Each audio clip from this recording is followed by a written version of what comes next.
بسم اللہ الرحمن الرحیم۔ السلام علیکم۔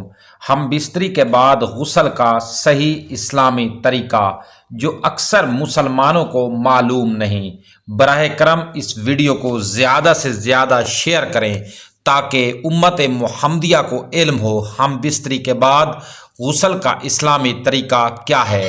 جب رات کو میاں بیوی ہم بستر ہوں تو صبح کو نماز فجر سے پہلے، اور اگر دن میں یہ عمل ہو تو اگلی نماز سے پہلے مرد و عورت دونوں کو غسل کرنا ضروری ہے۔ اسی غسل کو غسل جنابت یا جنبی ہونا کہتے ہیں۔ غسل جنابت میں بہت اہتمام کی ضرورت ہے۔ ہر مرد عورت دونوں ہی اپنے جنسی اعضاء کی صفائی میں احتیاط سے کام لیں۔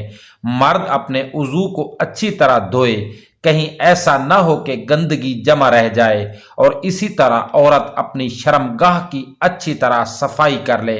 غسل سے پہلے پیشاب کر لینا بھی بہتر و مناسب ہے۔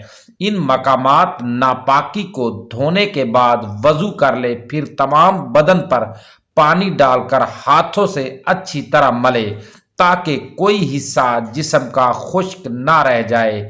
بالوں کی جڑوں تک پانی پہنچ جائے، بغلے، ناف اور کان کے سوراخ تک باہر کا حصہ پانی سے تر ہو جائے۔ اس کے بعد سارے جسم پر پانی بہائے۔ غسل میں 3 فرض ہیں۔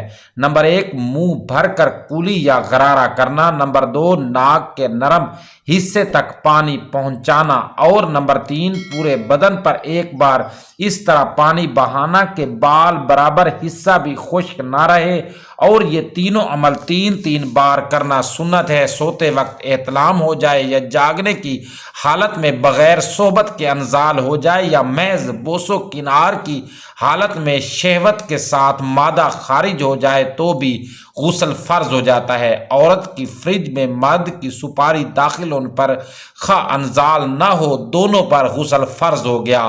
جو عورتیں یا مرد نماز پنجگانہ کے عادی نہیں، محض کاہلی یا جھوٹی شرم و حیا سے غسل جنابت کیے بغیر کئی دن گزار دیتے ہیں، یہ بڑی نحوست اور بے برکتی کی بات ہے۔ جنبی کے گھر سے رحمت کے فرشتے بھی دور رہتے ہیں۔